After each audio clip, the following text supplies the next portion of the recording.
Saison bleu, épisode jaune. Yes. Voilà, on essaie de faire des petits trucs. Pas trop déçu qu'il n'y ait pas de nouvelle horloge derrière moi? T'avais un truc qui pouvait être potentiellement drôle et fidèle à toi-même, tu t'es dit non. C'est pas pour moi, ça. Drôle. C'est tellement années 90. Comment ça va, Anthony? Ça va. Je suis fatigué, mais ça va. Ouais.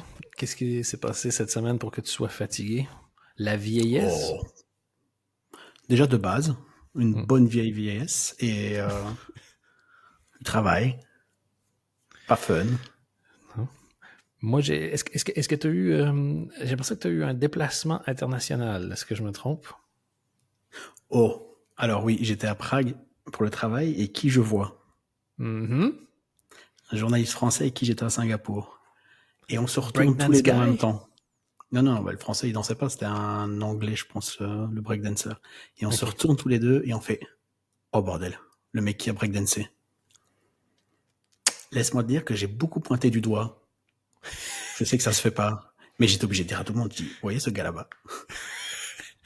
J'ai envie que les gens... J'imagine tous les gens sur place. T'étais dans quel pays, tu dis? J'étais en Tchéquie. Et maintenant, 86% de la population tchèque a vu la vidéo, on est d'accord? Tu m'as dit, je suis revenu, j'avais le doigt usé et courbaturé à force de faire. En full E.T. pendant 3 jours. Essayer de montrer ce gars. Et j'étais tellement content. Et il a pas dansé, alors que on a eu droit à de la danse. Qu'est-ce qui s'est de la danse tchèque? Déjà de la danse tchèque, j'avoue que ma culture De la s'arrête avant ça. la polka et de la mazurka. Est-ce qu'il y avait les grands classiques de la polka comme polka, polka, polka? J'avais envie de faire cette vanne. Personne ne la connaissait là-bas, donc je me suis dit je vais la garder pour moi. Mais ouais, c'était waouh, assez fou. Attends, j'ai regardé si on était sur Twitch, mais on est sur Twitch, c'est bon. Ok.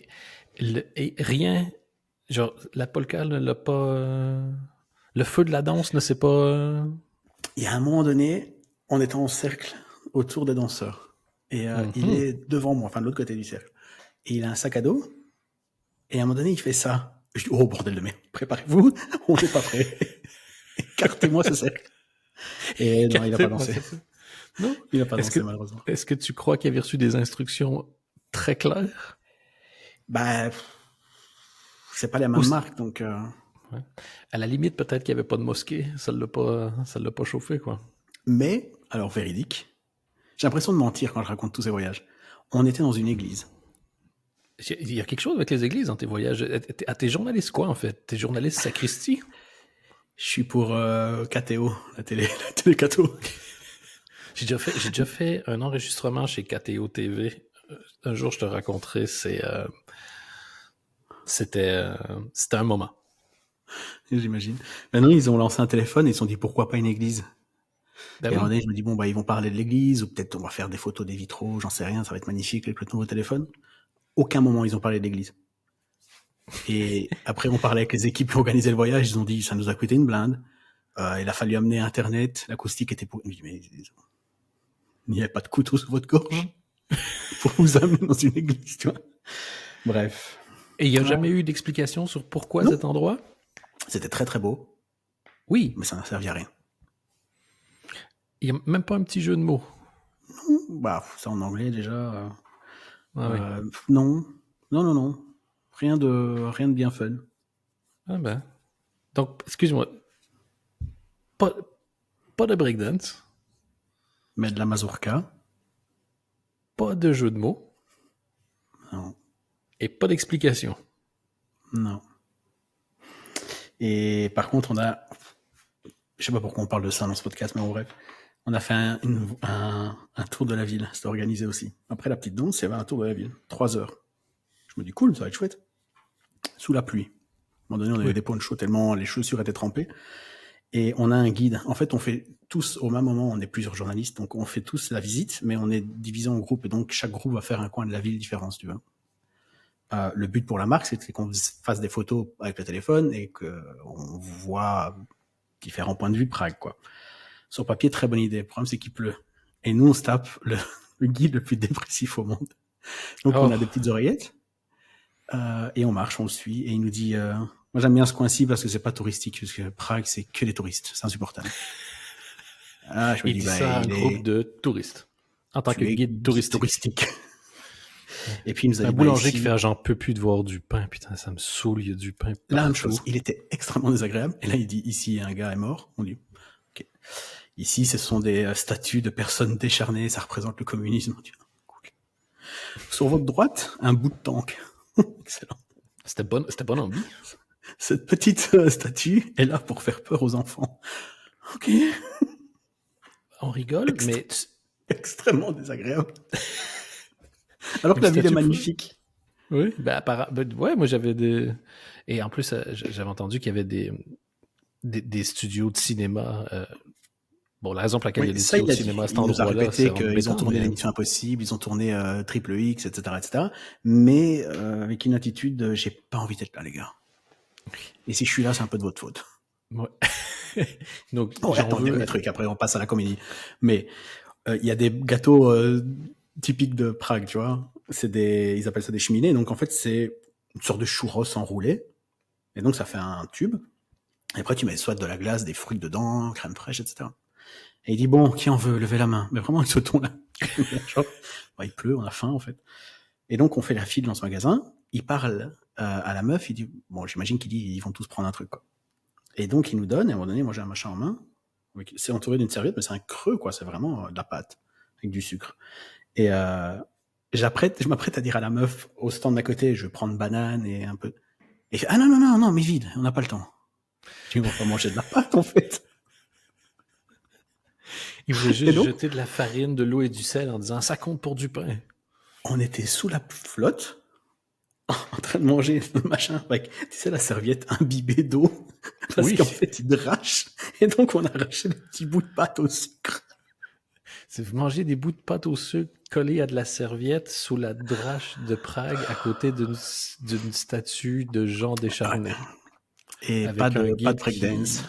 Rien de tout ça. Parce qu'à tout moment, le breakdance aurait pu améliorer la situation, non? Ouais, non, clairement. Mais donc voilà, j'en ai pas de prévu jusqu'à la fin de l'année, donc a priori, je suis tranquille. Mais c'était waouh, c'était assez. J'ai hâte de voir dans quelle langue tu vas te faire insulter la prochaine fois. À un moment donné, j'ai marché sous la pluie, j'avais un poncho en plastique.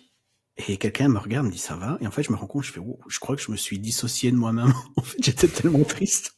En train de marcher sous la pluie, comme une âme en peine, que je me dis, qu'est-ce que je fous là, bordel? Et c'est là que t'as 4 joueurs de violon qui sont arrivés, genre, random, et qui ont commencé à faire.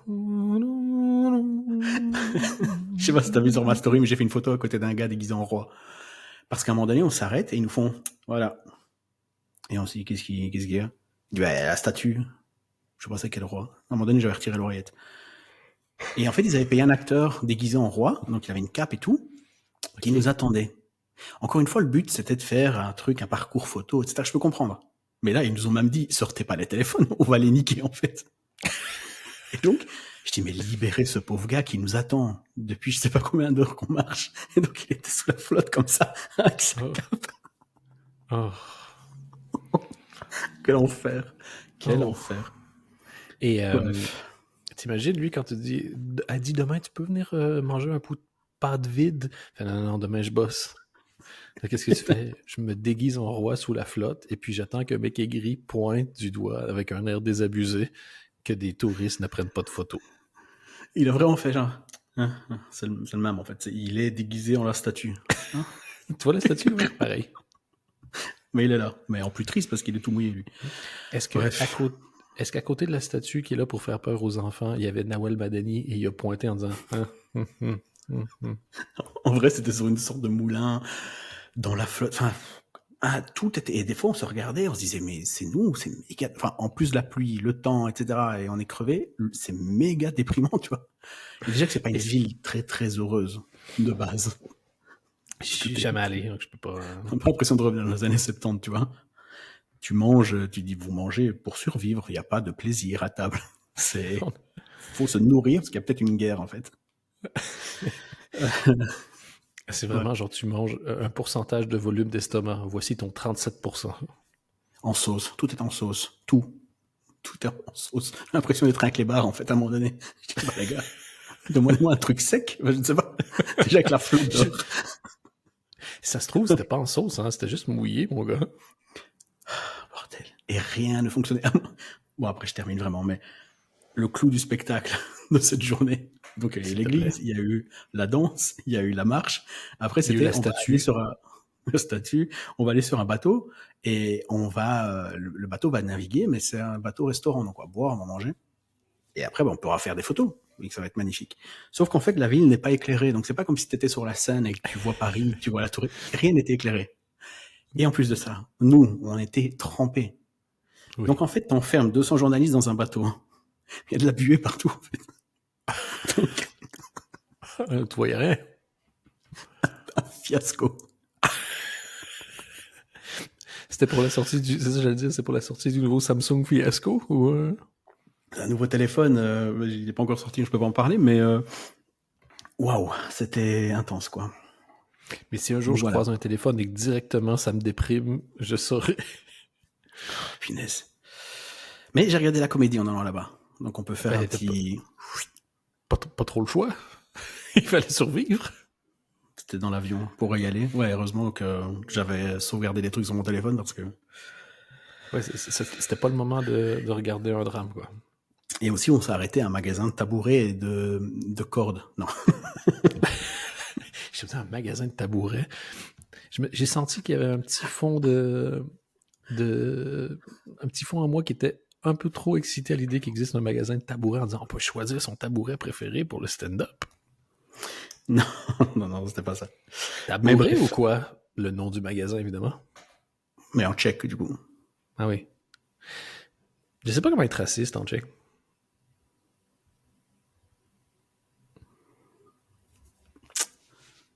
Parle avec mes avocats. Les meatballs de la maman. Non, j'ai vu de la comédie. On peut en qu'est-ce parler, que je pense. Il y a deux trucs, et après on peut parler de Kaamelott, du coup. Oui. Parce que quand même. Et puis j'ai vu... Ça reliera au roi que j'ai vu en vrai. Moi, j'ai même une recommandation aujourd'hui. J'ai vu le nouveau special de Michelle Wolf. Michelle Wolf, si vous voyez pas c'est qui, c'est la meuf avec ses cheveux un peu bouclés, très bouclés. Elle est rousse, elle a une voix très très perçante. Le spectacle s'appelle The Well, donc le puits, et j'ai rigolé comme jamais. Et en le regardant, je me disais, oh bordel, c'est quand même bien le stand-up, en vrai. T'as carrément réconcilié avec le stand-up. J'étais pas en froid, mais un vrai truc carré, sans artifice. Il y a pas d'intro en noir et blanc dans les coulisses. Elle rentre, elle fait son machin. Il y a son petit tabouret. Il y a pas vraiment même de lumière de fou. C'est elle, quoi. Et juste pour vous donner un petit aperçu, c'est elle rentre. Elle dit j'ai pas fait de stand-up depuis 7 mois parce que j'étais enceinte. Elle dit mais le bébé est mort, donc voilà. Tout le monde fait oh. Déjà moi je me dis ouf, on va se régaler. Et puis elle enchaîne en disant non, je déconne, il est pas mort. Par contre, je l'ai jeté dans un puits. D'où le titre du spectacle. Et ça va être le running gag de tout le special. Ok. Et waouh, c'est carré, c'est hyper drôle. Elle a des vraies bonnes takes. Donc oui, elle parle de quoi justement? Il y a beaucoup de son rôle de maman, de son rôle de femme. Elle parle à un moment donné des gays. Elle dit c'était cool parce qu'on était tous derrière vous. Et à un moment donné, quand ils ont commencé à nous prendre les droits à nous les femmes, il y a plus beaucoup de gays. Et elle a des vrais sujets qui méritent d'être abordés. Et elle en fait des vannes. Je sais pas si c'est clair. Des vrais sujets de société et elle en fait des vannes. Oui, parce que des fois c'est pas pour choquer quoi. Ouais, voilà. Des fois, tu as un ou l'autre, et c'est très bien, mais d'avoir les deux, ça arrive pas si souvent que ça, quoi. Non, c'est assez malin. Et des fois, des trucs assez triviaux, dans le sens où, à un moment donné, elle parle de pourquoi... des gens en ont déjà parlé, mais c'était intéressant ce qu'elle disait. Pourquoi il n'y a pas de poche sur les pantalons des femmes, par exemple, tu vois. Mais c'est pas juste une observation et des vannes, c'est à un moment donné, ça lui permet de rebondir et surtout de reprendre la vanne et de la traiter 4-5 fois. OK. Elle va refaire des vannes 20 minutes plus tard et elle refaire une vanne sur les poches. Comme elle va Ok, refaire c'est une vanne vraiment, sur le gosse qui est dans le puits, etc. Et donc, c'est hyper bien construit. C'est carré, ça dure 1 heure. Et bah, j'ai adoré. C'est vraiment tout ce que j'aime, quoi. Pas d'artifice, pas de... Parce que dernièrement, c'est soit tu chantes, soit c'est en noir et blanc, soit c'est ceci, soit c'est du crowd work. Ça, c'est juste J'avais monter envie sur de scène retrouver et... du stand-up Ouais, juste simple. Hein. quelqu'un de drôle sur scène, quoi. Et tu J'avoue, sens à que ça a force de été vouloir toujours travaillé. se Que... diversifier parfois. Bah là, c'est un peu le problème de Netflix, c'est que t'avais des stand-up, un peu moins maintenant, mais t'avais des stand-up toutes les semaines à un moment donné. Et il fallait sortir du lot, quoi. Assis sur ton tabouret, tu vas pas te différencier. Et donc, là, c'est un peu un retour aux sources, vu que le rythme, il s'est un peu calmé aussi. C'est Donc, vrai que j'ai voilà. l'impression d'en voir moins passé pendant un temps. C'est vrai que tu as l'impression qu'il en sortait 10 par jour. Sur Netflix, ouais. Là, maintenant, c'est Hulu, ils en sortent un par mois, je crois, mais c'est bientôt fini.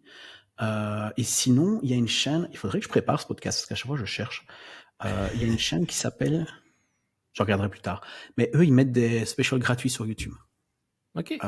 Et c'est vraiment cool. Ça s'appelle Pirater. Donc... Non, Non. Non, c'est Comedy Network quelque chose. OK. Et franchement, ils mettent des chouettes trucs en ligne. Et là, j'ai vu qu'ils en ont mis un tout à l'heure. Attends. C'est pas radiophonique, hein, mais bon. Au Est-ce contraire. qu'on est pro? C'est un truc. Mais c'est un truc que j'ai toujours vraiment aimé quand t'écoutes, surtout pour des podcasts, je trouve que ça s'y prête bien.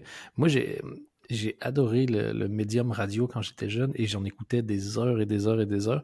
Et il y avait à l'époque, j'imagine que j'en ai déjà parlé dans le podcast ici, mais un mec qui, la nuit, lisait un livre. Et t'entendais le bruit des pages qui se tournaient. Le mec était en studio et il lisait. C'était pas une production genre d'audiobook, c'était un mec qui lisait un Ça existe livre. sur C8, D8, je sais plus c'est quoi le nom de la chaîne. Ah ouais? Pendant tout un temps, ouais. Je crois que ça s'appelait Voyage au bout de la nuit, un truc comme ça. Mais c'était un peu des intermittents du spectacle qui venaient faire leurs heures, tu vois. Parce que bon, c'est long. Ça me vient un peu cette vibe-là, quoi. Tu te dis Mais pas, là, c'était j'ai juste. découvert un beau livre. C'était tout simple. Et comme j'adorais écouter le baseball à la radio. Encore aujourd'hui, j'adore écouter le baseball à la radio. En fait, ça va sonner bizarre, mais c'est pas une vanne. Je trouve que les silences en radio, c'est super chouette. Genre, l'ambiance de...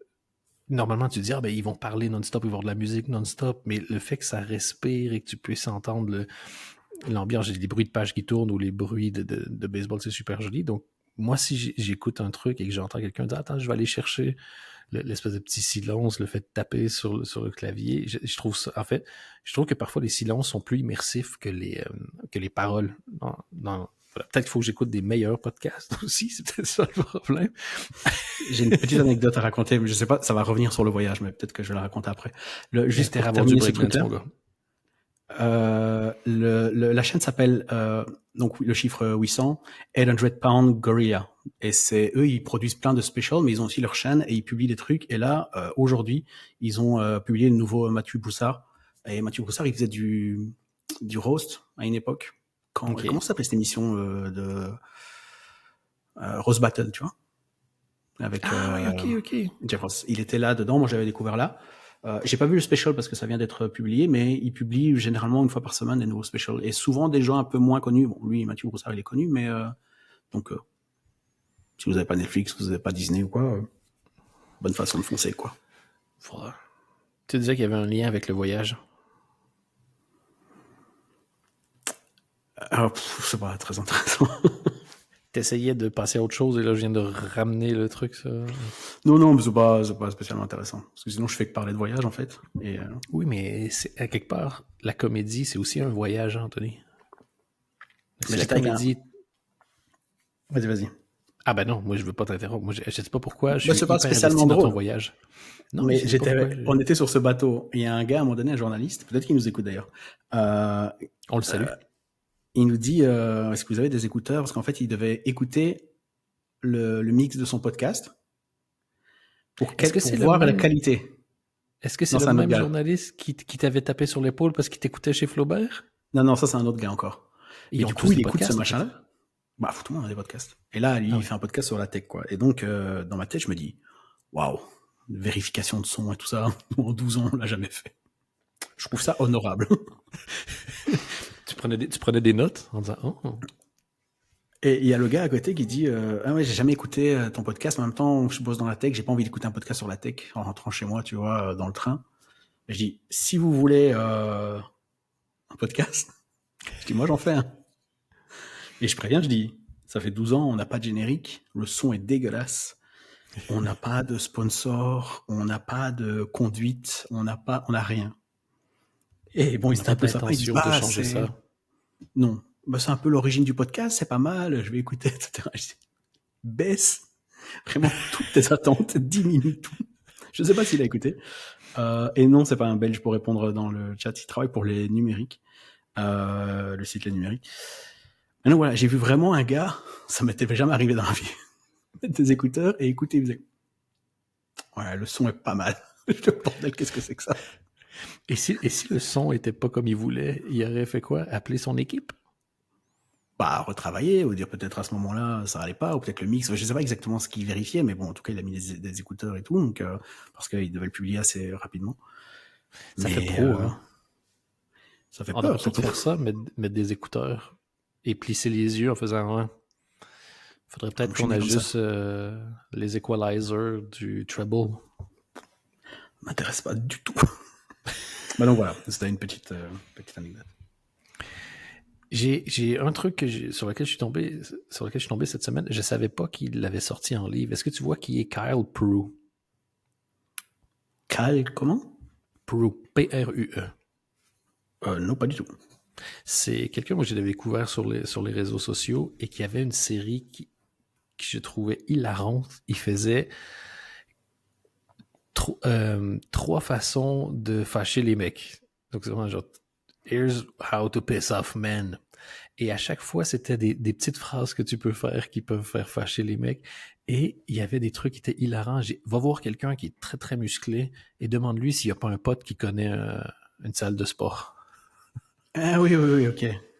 Et il fait ce genre de trucs-là. Et genre, dire à quelqu'un, elles ont l'air top, les nouvelles Toyota, à quelqu'un qui vient d'acheter une Tesla. Et tu vas à côté d'une bagnole vraiment moche pour extra bonus points, et tu lui dis, tu peux la faire démarrer avec ta télécommande? Mais il fait pas de scène, quoi, c'est juste sur les réseaux sociaux. Ça, en fait, c'est sur les réseaux sociaux, et il en a sorti un livre, qui est une compilation, donc Ways to Piss Off Men. Un de ceux qui m'a fait le plus rire, c'est quand quelqu'un te dit qu'il aime un humoriste, tu lui dis, c'est un peu...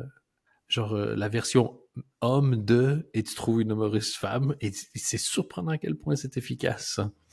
Et un mec qui a les cheveux courts, tu lui dis aussi I love your pixie cut. et un jour, il a fait son origin story de pourquoi est-ce qu'il était evil comme ça. Il dit quand j'étais plus jeune, j'étais très gros, et à mon école, il y avait une équipe de foot américain, puis à un moment donné, quelqu'un a dit « Ah, t'es super gros, tu pourrais peut-être être joueur de ligue. » Il y a quelqu'un qui fait « Ben non, il pourrait pas, il serait trop gros pour rentrer dans le pantalon. » Et il dit « J'ai décidé d'y aller, et j'étais trop gros pour rentrer dans le pantalon. » Et les gens se sont moqués. Et je me suis dit « Je sais pas encore comment, mais je vais me venger. » Ça, j'aime bien ça. Ça me parle, tu vois. T'aurais dû commencer par là.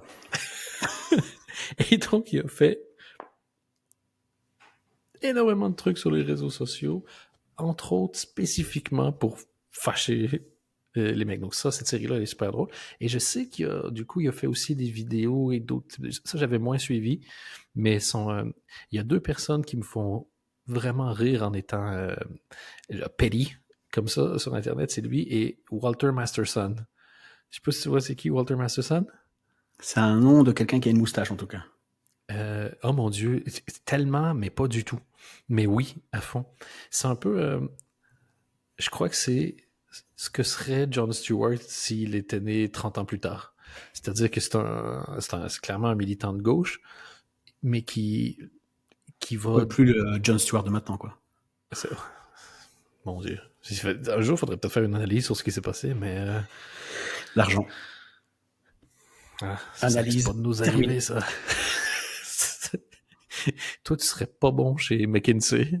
Dis, on te commande un rapport sur pourquoi l'argent. Fait, c'est parce que si t'avais pris ton temps, on aurait pu te charger 300 000.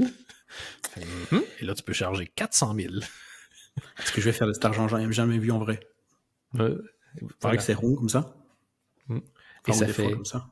cling. Ouais. J'ai fait gaffe, C'est tu ça, vas j'ai après, entendu. parfois c'est en papier. C'est pas en Ça euros, se en tout cas. trouve Laisse-moi te dire que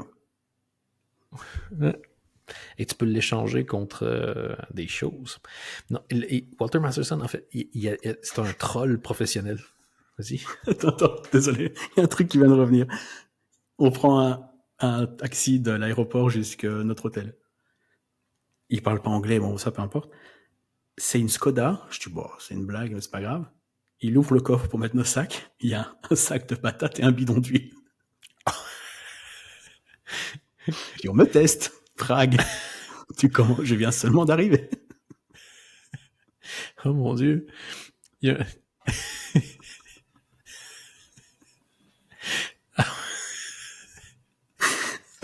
Ah oui, c'est... Ouais. Effectivement, c'est que vraiment, genre, tu débarques en Belgique, la personne vient te chercher en comment ça s'appelle, ce vélo dégueulasse à 4 que tu peux faire à la mer du Nord et qui te permet d'aller moins vite que si t'étais à pied. Il vient te chercher en Cuistax, il ouvre un coffre, il y a des frites, une bière et des moules. Il fait, je suis désolé une fois. Exactement ça. Du coup, désolé, je t'ai interrompu. Je t'en prie. Walter Masterson, c'est un troll de gauche. Et entre autres, dans les choses qu'il aime bien faire, c'est aller dans les manifestations, genre face à des cliniques d'avortement, et crier des choses comme We hate women! We hate women! Et en fait, il va plus loin que ce que les gens font. Et en fait, il devient la honte de la manifestation. Et après, il dit, mais je comprends pas, moi aussi, je suis comme toi, moi aussi, je déteste les femmes. Viens, on se dit que nos mères, c'est des connes. Ou genre, et il va jusqu'à ce que les gens s'énervent sur lui.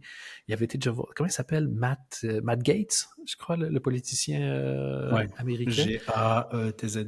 Ouais, c'est ça. Il avait été le voir, puis il fait Matt Gaetz, I'm such a fan. C'est quoi, Matt? Moi, je suis dans ton équipe. Je pense pas que c'est vrai que t'es un pédophile. Ah, Matt, c'est vrai que t'es pas un pédophile. Ah, Matt. Et là, il se fait écarter par la sécurité. Il se fait souvent écarter par la sécurité. Et voilà, donc Walter Masterson et Kyle Prue, les deux. Je mettrai les liens. Et d'ailleurs, je tiens à dire, tu fais un super boulot à la fin des épisodes avec le post que tu fais avec tous les liens vers tout ce dont on a parlé. Franchement, si vous dites genre, oh mon Dieu, qu'est-ce que on s'occupe pas du son, mais voilà. Nous, pendant le podcast, on n'est pas terrible, mais après, on domine. Le service après-vente est pas mal. Quelqu'un dans le chat dit Jon Stewart n'était pas beaucoup plus à gauche avant, mais quand même un peu. Et puis de toute façon, je pense que c'est pas une gauche comme on la considère en France ou en Belgique. Ah non, mais clairement. De base aux États-Unis, les démocrates, je veux dire, c'est de la gauche vite fait, quoi. Il serait un petit peu à droite ici chez nous, quoi. Un peu. Tu le vois d'ailleurs que Rage Against the Machine, qui a pas la réputation d'être centriste, un de leurs gros concerts célèbres, tu peux le voir sur YouTube. Il était d'ailleurs dispersé par les forces de l'ordre. C'était devant une convention d'un parti, mais c'était devant les démocrates. Et tu te dis genre, ah, mais pourquoi est-ce qu'ils font des manifs devant les partis de gauche? Parce qu'il y a une erreur dans ta prémisse, mon gars. Et ils peuvent pas aller beaucoup plus à gauche que ça, ou alors ils sont traités de socialistes, et c'est pas... Ben, en fait, pendant longtemps, être traité de socialiste était une insulte, mais quand tu vois ce que le Parti démocrate... On analyse la politique internationale ou c'est moi qui... Voyage, politique, ça devient un JT en fait. Restez parce qu'il y a la météo après, les gars. moi, c'est pour le tiercé. C'est toujours ça qui est... Le tiercé. Oh là là, on a 40 ans, les gars. Ils font plus ça. J'ai jamais exactement compris ce qu'était le tiercé. C'est des courses de chevaux, là. En fait, ça m'a toujours... Les trucs qui sont glissés dans les JT, des fois, ça me fait tellement rire. Genre, je fais, maintenant, de l'actu internationale, et quel cheval a couru plus vite qu'un autre, et qui fait en sorte que ton oncle sera déprimé ou pas au prochain souper de Pâques. Je suis obligé de citer les Simpsons. Il y a une vanne qui me fait beaucoup rire. Ils font des courses de chevaux. Et à un moment donné, Homer va parler au cheval. pour lui donner un coup de boost et le conseiller. Et il lui chuchote, quand la course commence, tu cours très très vite. Et je cite cette phrase beaucoup trop souvent. J'ai des amis qui faisaient du sprint quand ils étaient plus jeunes et l'athlétisme, parfois, ça a l'air d'être très simple. Genre, c'est comment on fait pour lancer un javelot, fait le plus loin possible. Tu vois, un sprint, voilà. Mais il y a des, forcément, il y a des techniques, des stratégies. Et un jour, ils vont voir leur coach. Il était dans l'équipe universitaire. Il s'appelle Rick. Fait Rick, comment on fait pour courir en 200 mètres? Fait, tu pars à fond, puis tu tournes à gauche. Et dans ma tête, chaque fois que je regarde les courses aux Olympiques, je fais je pense que je peux deviner sa stratégie. Regarde, il va partir à fond, regarde bien. Ça À un marche, moment, il va tourner à gauche. Moi, j'ai toujours ouais, dit j'irai voir. Ce qui manque à l'athlétisme, c'est les accessoires de Mario Kart. Un 100 mètres avec des pots de banane et des carapaces de tortue, il y a moyen que ce soit festif. Moi, de base, dans chaque sport, il me manque une table et une chaise. Et un téléphone. L'intérêt d'être debout. Téléphone, ça va. En vrai, ça va. Je suis pas difficile. Une bonne chaise. Avec un petit coussin, parce que je commence à être vieux. C'est ça. Attends, avant de passer à Kaamelott, j'ai un dernier truc à conseiller. Là, c'est vraiment pour les fans de SNL. Mais je pense que ça pourrait te parler parce que ça rentre pas dans les détails, mais ça décrypte un petit peu l'écriture aussi de blagues, de sketchs. Oui, c'est un des auteurs classiques de SNL, right? C'est un auteur qui est resté là 30 ans quasiment, sur les 50 saisons. Il s'appelle Jim Downey. Et il y a beaucoup de gens du SNL qui viennent parler et qui disent ça, c'est un sketch de Jim Downey parce qu'on le reconnaît. Pour ça. Par exemple, c'est une fausse problématique et une solution inefficace. Et donc, c'est pour ça qu'il y a des fausses pubs. Il détaille à un moment donné un vieux sketch qu'il a écrit sur ta maison est envahie par des rats qui dorment sur ton lit. Bon, déjà, ça n'arrive pas. Donne-leur des somnifères. Et donc, il y a un plan avec tous des rats qui dorment. Au lieu d'éliminer les rats, ça, ils disent ça, c'est un sketch de Jim Downey, par exemple. Et c'est vraiment bien. Tu comprends comment Conan devait être fan de cette personne. Hein? Ils ont bossé ensemble. On voit des vieilles vidéos de Robert Smigel, de Bob Odenkirk, quand ils étaient dans la salle d'écriture et j'écrivais pas des masses, ils jouaient à des jeux, mais c'est trop bien. Il y a plein d'images, il y a plein d'extraits de sketch. Il y a une phrase où Lord Michaels est un petit peu humble, tout petit peu, parce que ça lui arrive jamais. CGI. Ouais, je pense. Mais non, franchement, c'est impressionnant. Le gars est toujours vivant. De temps en temps, il vient écrire. Il a connu plusieurs carrières parce qu'il a été au SNL, puis il a été chez Letterman. C'est lui qui a inventé le top 10, par exemple. Juste comme ça, quoi, tu vois. Un des trucs les plus récurrents et plus connus de Letterman, c'est lui. Un des Puis il a été réengagé. Dont il s'est battu pour avoir la garde. En gros, quand il a changé de chaîne. Ouais. Et puis, il a été réengagé par Lord Michael, puis il a été en charge de toute la politique, donc le virage politique que SNL a pris, où chaque cold open, en général, c'est de la politique, c'est lui. Et non, franchement, ça dure 1 heure, c'est très SNL, évidemment, mais je pense que même pour... si t'aimes bien les trucs drôles de base, parce que là, ils ont vraiment gardé le meilleur, c'est un des meilleurs, c'est un peu trop court, c'est très frustrant. Puis mais les coulisses des auteurs, c'est encore un des trucs les plus intéressants parce que tu peux changer plein de choses, mais quand tu vois l'impact que peut avoir un bon auteur, une bonne autrice sur l'ensemble de sa carrière, c'est vachement impressionnant. La quantité de travail. Et c'est là que tu vois qu'au final, il n'y a pas... C'est limite un peu flippant de voir à quel point il y a peu d'auteurs qui ont écrit tes trucs préférés. Genre, moi, j'aime tel film. Genre, si tu nommes tes 50 films préférés, il n'y a pas 50 personnes différentes qui les ont écrits. C'est presque sûr. Et puis, voilà, c'est... là, pour le coup, il est resté 30 ans, quoi. Oui. Et il a une façon de travailler. Enfin bon, bref, il explique un peu tout. Et c'est vraiment méga intéressant. C'est dispo sur Peacock aux États-Unis. Donc chez nous, voilà. Il faut le trouver. C'est pas compliqué, ouais. Et là, le SNL, ils enchaînent un peu les documentaires. Ils en ont fait 4 ou 5. Enfin, 4 sur les coulisses du show pour les 50 ans. Il y a eu un documentaire sur rien que la musique. Donc, C'est mieux ça que de regarder le SNL en ce moment. Mais ça, j'allais dire, les documentaires ont l'air d'être plus chouettes que la saison, donc... Au moins, tu revois des trucs drôles, quoi. Et il pense quoi du Jim Donner, il pense quoi du SNL français? Est-ce que ça l'a inspiré? Il y a un truc, en vrai, parce que je crache tout le temps sur les mêmes, mais il y a un truc qui est vrai, c'est que il dit que pour faire des trucs drôles, il faut quand même bosser sérieusement. Ça a beau être le bordel dans la salle d'écriture, etc. Parce qu'à un moment donné, ils lancent des fléchettes sur les murs et ils jouent à un bête jeu, mais ils font leur travail sérieusement, tous. Ce que t'as pas en France, moi je trouve, c'est aussi un truc parce qu'on parle souvent de oui, le format n'est pas bon, oui, les chiens ne sont pas habitués, le public non plus. Moi j'ai l'impression que c'est une bande de potes qui veulent d'abord s'amuser et on va filmer le tout, mais c'est pas comme ça que ça marche. Il y a du travail. Je sais pas si ce que je dis est un peu clair, mais c'est un peu une vibe quand ils font un sketch show, quand ils ont essayé de faire le SNL, ils ont essayé de le faire plusieurs fois. Il y a une C'est un vibe pour décode moi. ensemble, ouais. Ah là, vendredi tout est permis quoi. Et à la limite ça, c'est un autre format, ça peut fonctionner. Il y a pas de préparation, tu dois pas forcément être très drôle. Mais sur un sketch show, mine de rien, où tu as des équipes, des maquillages, des costumes, tu dois être très carré pour après faire le con à la caméra. Si c'est juste toi et retrouver tes potes en coulisses et après vous passez et on te dit action, je vois pas tellement l'intérêt pour le public et ça s'est démontré à plusieurs reprises quoi. C'est pas vraiment drôle, tu sens. Tu te rappelles, il y avait un truc sur Canal qui s'appelait Le Grand Détournement, je crois.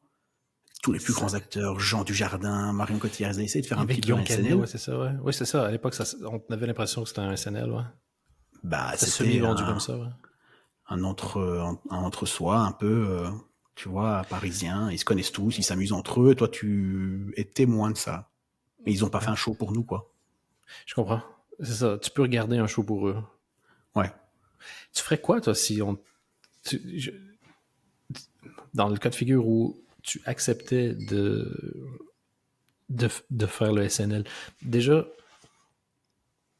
ma question, c'est est-ce que tu crois que c'est viable en étant autrement qu'en hebdomadaire? Pour moi, c'est pas le SNL, quoi. C'est pas le SNL parce que tu dois pouvoir traiter de l'actu, tu dois pouvoir. Sinon, c'est un sketch show. Pour ça, tu le filmes, quoi. Ouais, mais c'est toujours ce que je me suis demandé. Et quand on a fait, je dis on parce que tu étais dans l'équipe, on a fait le Late Show.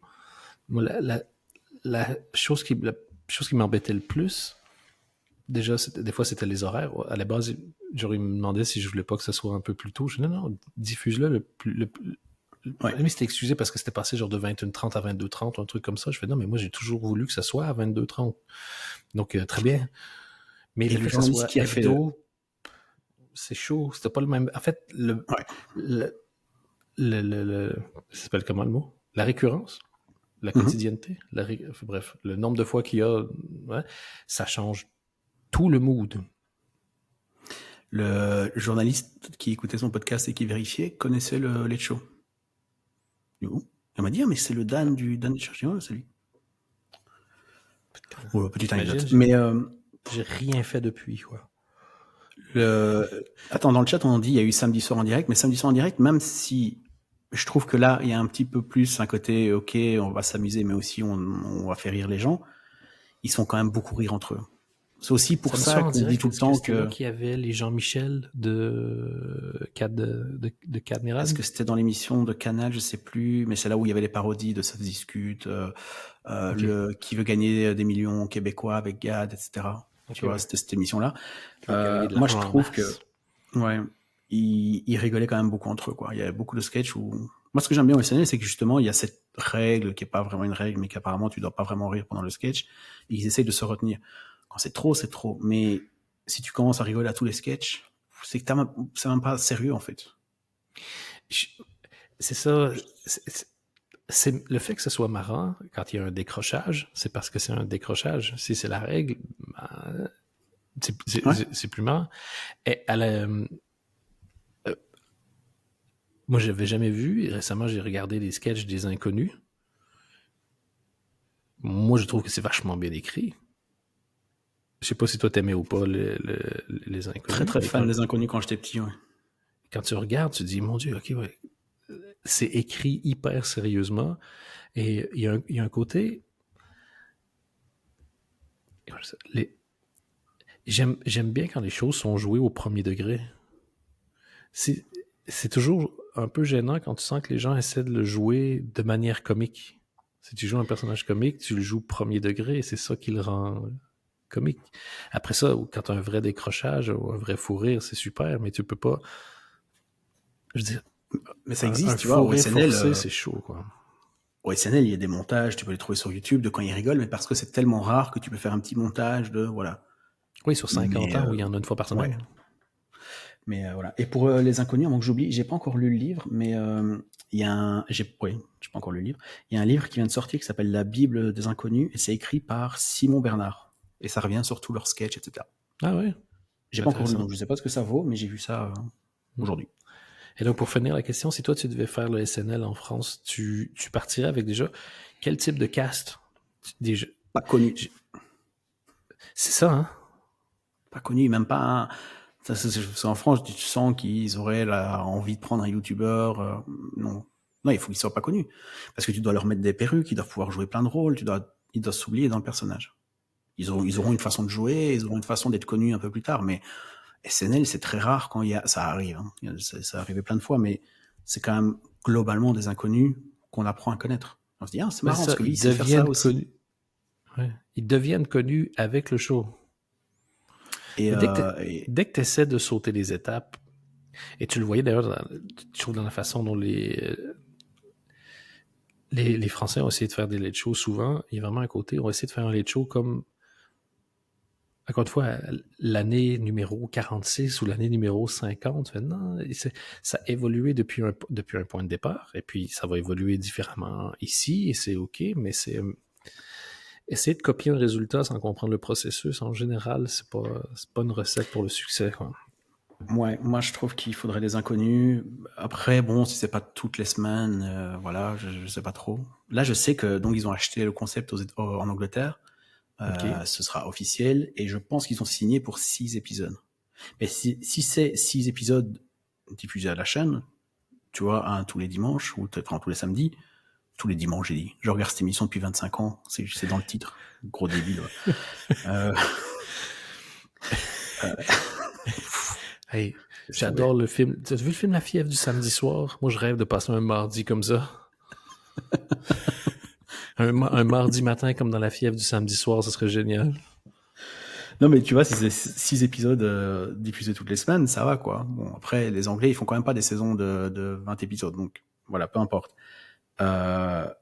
Mais ouais, je sais pas. De toute façon, je sais pas ce que ça va donner, la version française, là. J'ai hâte. Est-ce qu'on sait un peu qui bosse dessus? Non. Il y a rien qui a filtré pour l'instant? Non. Peut-être que ça a filtré, hein. Ça filtre toujours, ces choses-là. Ah, ça, c'est pas ça. Des fois, on dit ça filtre ou ça filtre pas. Fait, oh. Ça filtre. Ça filtre, c'est vrai, mon ami. Kaamelott? Ouais, t'as regardé lequel? Déjà, j'ai jamais aimé. J'ai jamais compris la hype. Et là, j'ai vu... T'as pas aimé la série? T'avais... Pas mon délire, pas... je sais pas. Puis j'avais l'image de Astier qui n'a pas changé. Et là, j'ai commencé à regarder parce que je voulais savoir ce que ça donnait en film, en fait. Je me suis dit, bon, on va y aller. Et là, j'ai vu les 2 premiers livres. Et je connais toute l'histoire et j'ai vu le film, le premier. OK. Oh my... OK, oui, donc oui, c'est effectivement... Je suis en saison 3, là. Enfin, livre 3. Impressionnant. Ouais. Et on va commencer par les épisodes. Le premier épisode, on peut se les faire un par un, mais dans l'épisode 1, et de mémoire, c'est l'épisode 3, ils me font à ce jour encore méga rire. Le premier, c'est quand ils sont à 3 et ils se demandent s'ils vont attaquer un camp ennemi. Et t'as des phrases qui pour moi me font encore rire. Qu'est-ce qu'il y a si on fonce droit dessus? Ouais, si ça se trouve, ils sont pas nombreux. Si ça se trouve, il faut falloir un peu plus que si ça se trouve. En plus, nous, on sait qu'on est 3. Enfin, 2,5. Et la personne qui pointe en faisant 2,5, il fait vraiment un signe genre, ouais, non, je comprends. Et ce genre de truc-là, moi, ça me fait rire. Le 3, c'est l'épisode avec la tarte, où la grand-mère, en fait, la grand-mère, la mère de Guenièvre fait des tartes et c'est pas bon. Et toute la conversation me fait rire en disant, je vous laisse un petit morceau. Comme ça, si vous avez un petit creux, oui, ou qu'on doit colmater une brèche. Et le timing, en disant, elle lui explique elle explique à son mari, donc que c'est des grands-mamans qui font des tartes, c'est du patrimoine. Elle dit, comme tu vas devoir l'amener à la pêche et tout. C'est quoi? C'est du patrimoine, ça? Et c'est la meilleure. C'est pas parce que vous faites des tartes pour des petits-enfants qui n'existent pas que je vais les amener à la pêche. Et tout ce rythme-là comique, moi, je le trouve fantastique. C'est rythmé, et là, je les enchaîne, et du coup, c'est pas déplaisant. Il y a, en vrai, franchement, je dois avouer que c'est drôle, je rigole pas, j'éclate pas de rire. C'est malin, la plupart du temps. Malin, je trouve des fois, comme dans la tournure des phrases, comme quand tu lis un dessin du New Yorker et tu dis malin, tu vois. Bah bon, t'éclates pas de rire. Moi, c'est généralement ça. Tu sens qu'un peu, des fois, il aime bien se regarder, se branler, et se dire, j'écris quand même bien. Alors tu dis, ouais, t'écris bien, mais redescends un peu. Lui, après, j'aime bien son personnage, je parle de Astier, du coup, mais plus tu les enchaînes, et plus tu te rends compte que c'est un peu tout le temps la même chose, c'est-à-dire que tout le monde est con sauf lui, et tout le monde est tout le temps énervé, et ça crie beaucoup. Ça, c'est un peu les défauts que je dirais. Après, je suis d'accord avec toi. Je trouvais que l'idée de base de refaire le Chevalier de la Table Ronde et chacun est l'inverse de ce qu'ils sont normalement dans l'histoire. Je trouve que le cast et les persos sont hyper bien incarnés. Et ce que moi, ce à quoi je m'attendais, c'était aussi de me dire comme, OK, en gros, le roi Arthur est hyper désagréable parce qu'il considère que c'est tous des cons sauf lui. Est-ce qu'à un moment, la série va nous montrer que lui aussi est con, ou que, en fait, du coup, il y a moins d'excuses parce que si les autres sont cons, ils en peuvent rien, mais si lui est intelligent et qu'il se comporte super mal avec les gens, ben, il est pire que les autres, en fait. Et moi, j'ai pas tout vu. Donc, je peux pas dire. J'ai l'impression que de temps en temps, il nous montrait des indices de ça. Et des fois, c'était moins plus quelques clair. faiblesses, tu vois, il est un peu dépressif, je sais ce qui va se passer dans les prochains livres, et je sais, j'ai vu le premier film, donc voilà, je sais où il en est Ça arrivé. mène, ouais. Mais globalement, tu te dis, bon, voilà quoi. Mais après, ça s'enchaîne bien. S'il y a un épisode moyen, bon, tu le passes après 3 minutes, donc je veux dire, c'est un peu déjà oublié. C'est un peu comme quand tu lis une BD et qu'il y a des gags, des fois c'est un peu moins drôle, des fois c'est un peu plus drôle. J'ai éclaté de rire, mais vraiment, j'ai remis la scène une fois, mais vraiment éclaté de rire. Parce que je trouve qu'ils jouent tous un peu pas très bien. Sauf Lionel Astier, qui lui, pour le coup, a la gouaille et tout ce qu'il faut, et qui il est déjà de base pour avoir ce langage, cette façon de parler, ce rythme, ce côté... et je le trouve il vend super bien le texte, qui est pas facile à vendre. Il y a tellement justement d'expressions et de mots différents. Et d'ailleurs, j'aimerais bien spécifier que tu utilises le mot gouaille et que cet épisode a de la gouaille pourrait être un très bon titre. Et je trouve qu'il y a lui, et puis après, plus tu descends, et moins... C'est à chaque fois une version délavée de lui, quoi. Déjà, Alexandre Astier, c'est déjà un petit peu moins, forcément, c'est le fils. Et t'arrives tout en bas, où il y a des gars comme Bort, ils jouent comme dans une série AB Productions, quoi. Moi, j'ai l'impression, quand ils parlent, de voir le miel et les abeilles. Et c'est catastrophique. Et entre eux, il y a des trucs... Guenièvre, au début, quand tu connais pas vraiment la série comme moi, tu te dis, bon, pourquoi elle parle comme ça, en fait? Là, maintenant, dans ma tête, je me dis, elle parle comme Homer Simpson, et du coup, ça me fait rire. C'est pas très loin d'Homer Simpson dans la version française. Et du coup, je me dis, ça va, ça passe. Mais attends, du coup, j'ai repris l'épisode. C'est l'épisode 267. Donc, c'est dans le livre 2, ça s'appelle Les Hommes d'honneur, et ils sont à 2. Donc, Léo Dagan et Arthur. Et ils mangent. Et Léo Dagan dit, on est tout seul ce midi. Et Arthur dit, bah ouais. Et après, il dit, est-ce que je peux les faire appeler, en fait? Léo Dagan, il répète, vous êtes dingue, après elles vont venir.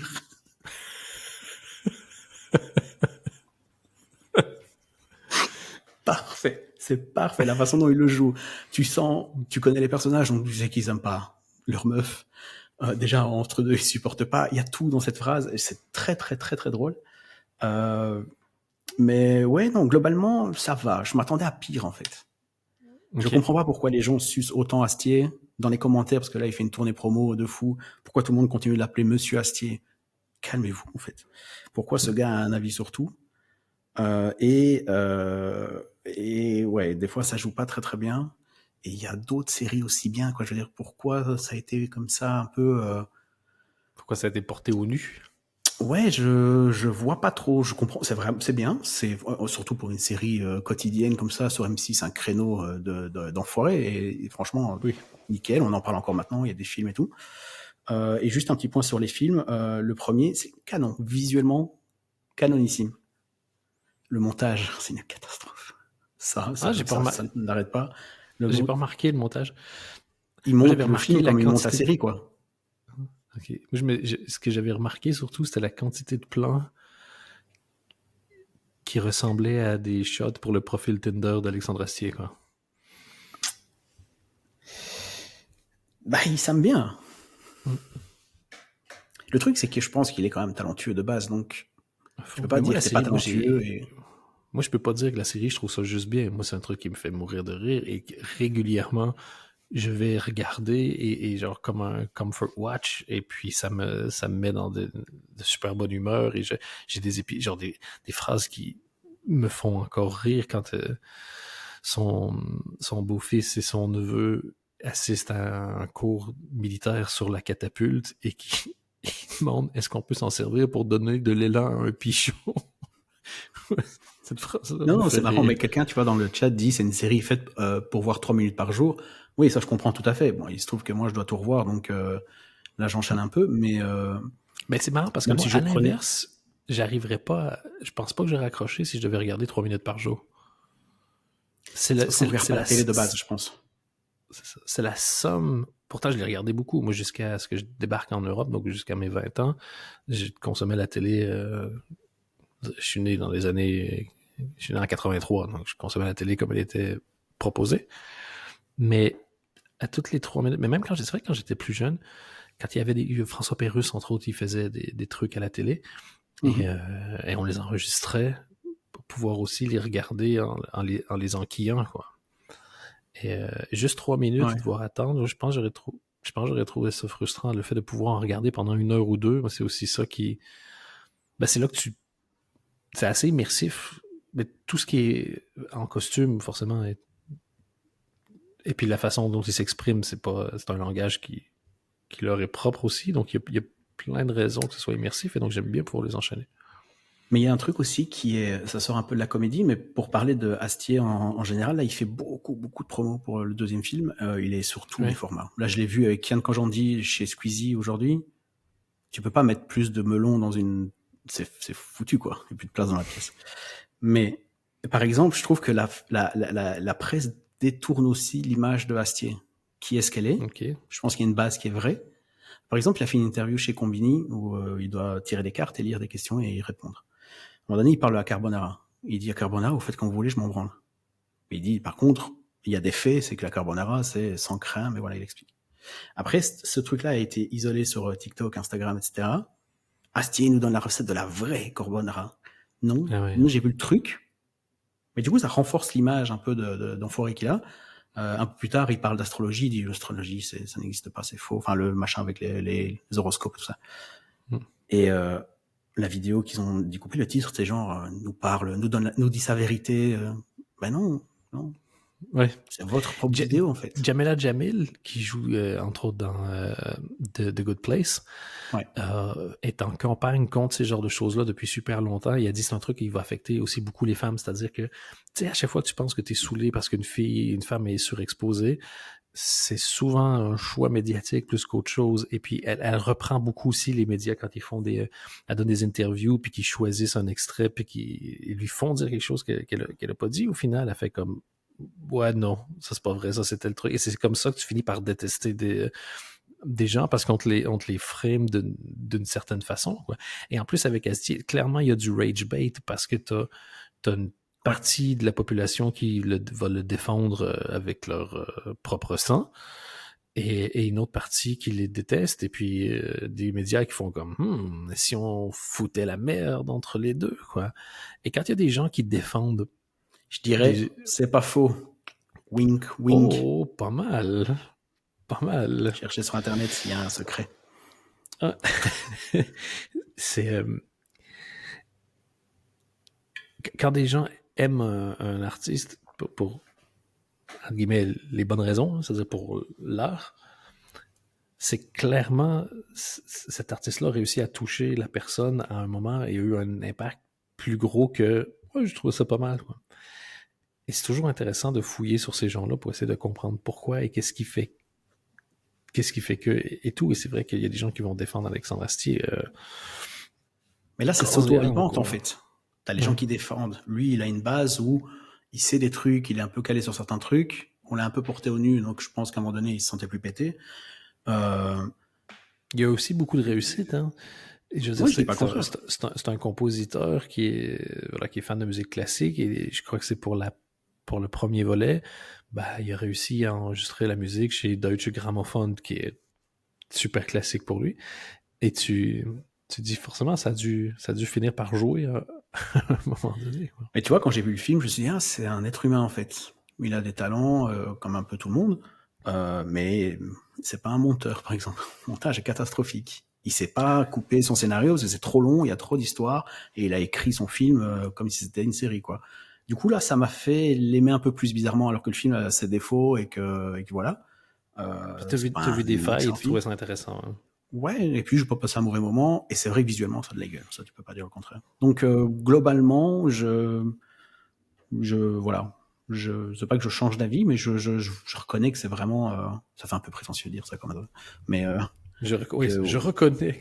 Non, mais c'est vrai que par rapport à ce que moi je pensais, je voulais dire. Oui, bien sûr. Il y a des trucs drôles et ça se regarde et c'est pas mal, je mets ça en fond.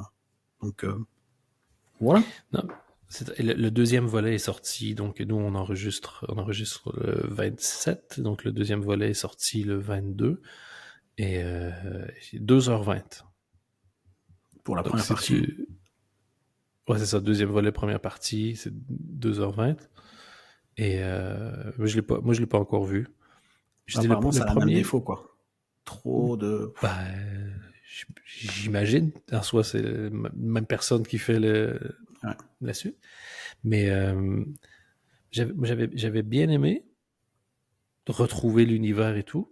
Et bizarrement, il y a un truc que j'avais pas aimé. C'était la façon dont ils avaient fait évoluer le personnage de Perceval, qui est toujours fâché dans le film, toujours énervé et fort insultant, en fait. Et il n'est pas de retour dans le nouveau film, Franck Pittiot. Et il s'est mis à avoir plein de rumeurs, justement, sur pourquoi, qu'est-ce qui s'est passé et tout. Et j'ai vu le morceau d'interview où Franck Pittiot explique ce qui s'est passé. Et en fait, j'ai trouvé ça très intéressant. Ce que lui dit, il dit, quand on m'a proposé de revenir, j'étais content. Je dis, OK, je vais le faire et tout. Mais il dit, il y a un truc qui m'embête, c'est que, il dit, Alexandre Astier nous montre jamais le scénario complet. Tu vas recevoir les morceaux que tu joues, mais t'as pas de vue d'ensemble. Et je crois que tu les reçois très très tard. Et pour le deuxième, il accepte de le faire, mais cette fois-ci, à une condition, il veut voir le scénario complet. Négocie, oui, non, finalement, il finit par voir le scénario complet, et il dit, je suis très embêté parce que j'aime pas comment mon personnage est. Et moi, si j'aime pas le personnage, je peux pas le jouer. Et donc, ils ont discuté avec Alexandre Astier, et c'est la raison qui fait qu'il n'a pas voulu revenir. La quantité de rumeurs et de théories qui sont sorties après pourquoi, de qu'est-ce qui s'est passé et tout. Et tu le vois que même lui, le seul truc qui m'a mis mal à l'aise dans cette interview, c'est que lui a l'air un peu mal à l'aise, comme s'il marchait sur des œufs. Et j'ai pas réussi à capter si c'était parce que il voulait vexer personne, parce qu'il voulait pas se mettre personne à dos, parce qu'il avait peur que ce soit mal interprété. Ça doit être dingue. Il veut faire le 3, peut-être. Il a dit qu'il était pas fermé, que c'était en fonction de comment ça allait se passer. Mais si tu regardes, quand Astier il en parle, il dit tout le temps l'acteur qui joue Perceval. Et tu dis, wow, vous connaissez depuis 25 ans, les gars. Tu peux dire son nom, tu vois. Je trouve ça très étrange. Sur toute l'interview, ils disent l'acteur qui joue. C'est pas une troupe de Broadway et t'as les acteurs qui sont là quand il y en a un qui est malade, tu vois. Je sais plus comment on les appelle, les remplaçants. C'est pas ça, quoi. Tu peux dire le... Très étrange. J'avoue, j'avoue que j'avais trouvé ça étrange sans m'en rendre compte. Il voulait clairement dissocier Perceval de l'acteur qu'il joue, ce qui ça aussi me semblait quand même vachement étrange. Là, pour le coup, c'est l'acteur qui fait tout, quoi. Parce que ok, t'as l'écriture, etc., mais la façon, lui, pour le coup, il le joue bien, tu vois, il est drôle, il est tellement et marrant, il a son vraiment une timing vraie tête comique de BD, quoi. Ouais. Et ce que je trouvais vraiment beau, moi, avec ce personnage-là, c'est je rigole parce que c'est la ref de Tropic Thunder. Si tu joues un crétin. Simple Jack. Oui. Oh no, he went full retard. C'est quand si tu joues un crétin, tu dois le jouer comme un enfant et pas comme un crétin, parce qu'un crétin, il n'y a pas d'empathie qui se fait et c'est agressant. Et un enfant, ben, et il le joue super bien comme un naïf, mais ils ont ajouté 2-3 trucs. Genre, par exemple, s'il tient l'épée de Arthur, pour lui aussi, l'épée s'enflamme. Ouais. Son rêve, c'est lui, il est passionné par l'espace, mais quand il analyse où il parle de l'espace, il est super juste dans ses intuitions et dans son analyse. Et je crois que ça doit être, j'imagine, parce que pour moi, c'est comme ça. C'est un des trucs qui a fait aimer la série, c'est que ils ont réussi à donner à beaucoup de personnages qui, à la base, étaient clairement une caractéristique, quoi. Le mec fâché, le mec con, le mec peureux, le mec... Genre, c'était plus ou moins inside out, quoi. Un personnage en émotion. D'arriver à avoir amené autant de nuances alors que c'est des 3 minutes. Et d'ailleurs, Audrey Fleurot, qui joue la Dame du Lac, disait qu'elle a trouvé ça dingue parce qu'elle dit, il se passe pas une semaine sans qu'on parle de la Dame du Lac. Alors que pour moi, dans ma vie, ça n'a pas été quelque chose de très significatif en matière de temps. Je me souviens plus c'est quoi, mais elle a dit un truc, genre, moi, j'ai eu 10 jours de tournage. Donc, c'est 10 jours plic-ploc sur des années. Il y a un côté où le fait qu'il y a beaucoup d'épisodes, ça permet de développer les personnages, et il y a un côté Simpson, en fait, où t'as tout un truc tout autour de lui, et après, t'apprends à les connaître un peu plus, quoi. Donc, et la c'est vrai que ça, c'est une force, quoi. Et la quantité de duos qu'ils font, ils viennent souvent par paire, les personnages, et quand ils mixent un peu les choses, ça leur donne aussi d'autres opportunités. La capacité à jouer avec l'énorme troupe, je trouvais super bien faite. Bah, donc, en gros, voilà. C'est marrant de découvrir ça 20 ans plus tard, et j'enchaîne, c'est pas très mal. Je pense que je vais continuer. En fait, je voulais vraiment voir le film pour...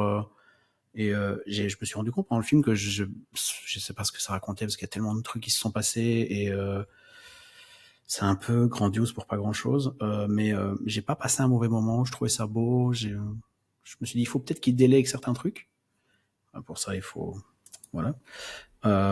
Et pour le reste, ouais, je vois pas pourquoi ça a été porté au nu. Je pense qu'il y a beaucoup de gens qui ont pas vu grand chose et qui, du coup, premier truc qu'ils voient, je pense, je sais que c'est un peu prétentieux de dire ça, mais je le pense. Parce que quand tu te dis, c'est ça ton truc préféré, et tu commences à citer, et tu dis, t'appelles le gars Monsieur Astier en 2025, regardez d'autres trucs, les gars. Enfin, je veux dire, il y a plein d'autres trucs, il y a plein... je suis fan du SNL, mais je sais dire quand c'est nul, ou faut savoir jauger, tu dois pas... Quand t'es trop fan d'un truc, ça va pas, quoi. C'est pas... Pour n'importe quel... Porter qui que ce soit au nu, c'est toujours... Et c'est dans tous les domaines, tu vois. Moi, je le vois, justement, je reviens à ces voyages de presse, mais t'as les pros Apple, les pros... Qu'est-ce que tu t'en fous? Ça te doit rien, t'es personne, tu fais tes décisions, si t'as envie de changer, tu changes. C'est ça, c'est pas une... Mais c'est aussi que c'est vendu comme ça, c'est vendu pour que ça devienne ton identité.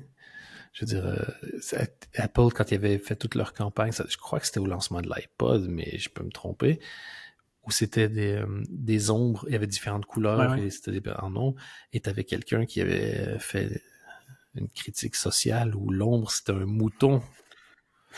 Ça sent le Banksy à plein nez, ça, mon ami. Mais tu fais comme...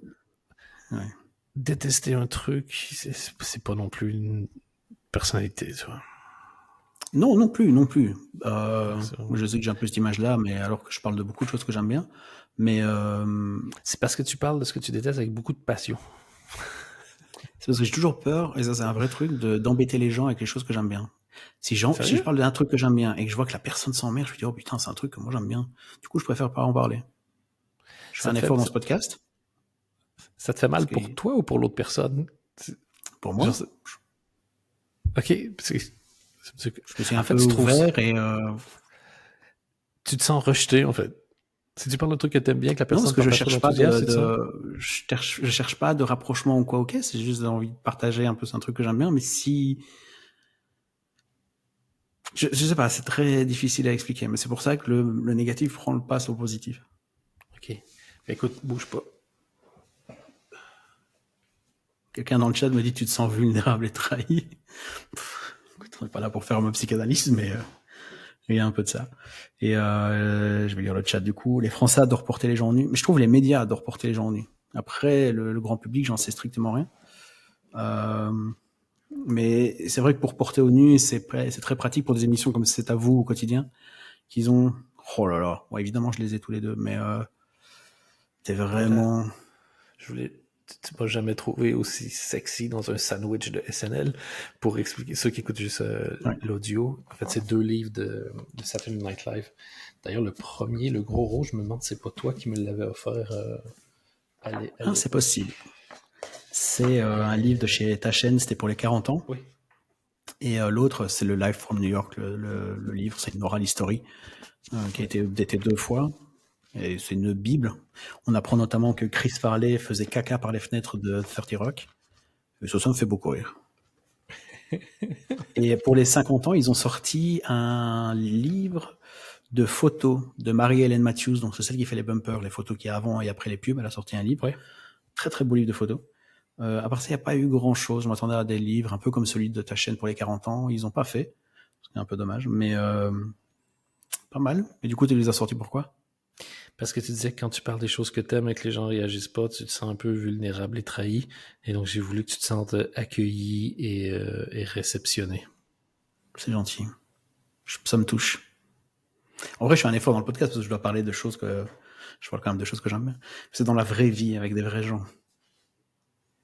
Je savais pas du tout ça de toi. Et c'est pour ça que j'ai pas énormément de réponses. Je suis un peu, Oh, il un peu n'y étonné. a rien à dire. Mais c'est vrai que je préfère écouter les gens, ou peut-être avoir une réaction cocasse, mais j'aime bien garder ça pour moi.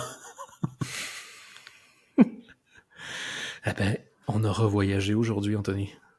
Avec toi, on a revoyagé à Prague, mais on a aussi voyagé ici. Droit au cœur. Direction, le cœur. Putain, cet épisode. Ah, de la gouaille, on peut le dire. Vraiment. On a la fin parfaite dans le chat. Quelqu'un nous a dit moralité n'est pas de Shakespeare qui veut. C'est vrai. Même si je pense qu'Astier doit se prendre un petit peu comme le Shakespeare français, mais Drop de parchemin. drop de papyrus. Drop de papyrus. Putain, si ça fait pas un excellent nom de groupe de musique. Mesdames, messieurs, merci de nous avoir écoutés. Nous sommes Drop the Papyrus. Mais en gros, voilà, je pense qu'on a fait un peu le tour en tout cas de ce que j'ai vu, de ce qu'on a consommé. Excellent épisode, Anthony. C'est vrai qu'il faut qu'on le dise de temps en temps. Bravo moi, bravo toi. C'est important de s'aimer soi-même. Ouais, j'ai entendu ça aussi. Est-ce que tu veux qu'on termine en hochant de la tête, genre de manière satisfaite? J'allais faire un peu de breakdance, mais c'est toi qui choisis. Est-ce qu'on, tu m'avais dit à un moment donné qu'avec le système qu'on utilisait, c'était possible de montrer des vidéos? Ouais, il faut les uploader avant par contre. Mais on va pouvoir faire ça à un moment donné. Mais comme là, c'est un peu, pas souvent chez moi. Ouais. On essaiera dans les semaines à venir. Mais j'ai des trucs à montrer et ça peut être cool de réagir en live par contre à ce qu'on montre. Ouais, et il y a Make Some Noise qui a repris sur Dropout, il y a plein de trucs, donc pour donner un petit aperçu pour les gens qui connaissent pas, bientôt chaque chose en son temps. Mais déjà là, on est régulier. J'ai jamais été régulier comme ça depuis que j'ai découvert les muesli. Ok, allez, là tu m'as perdu. Salut tout le monde. Hey, bonne semaine, bye bye.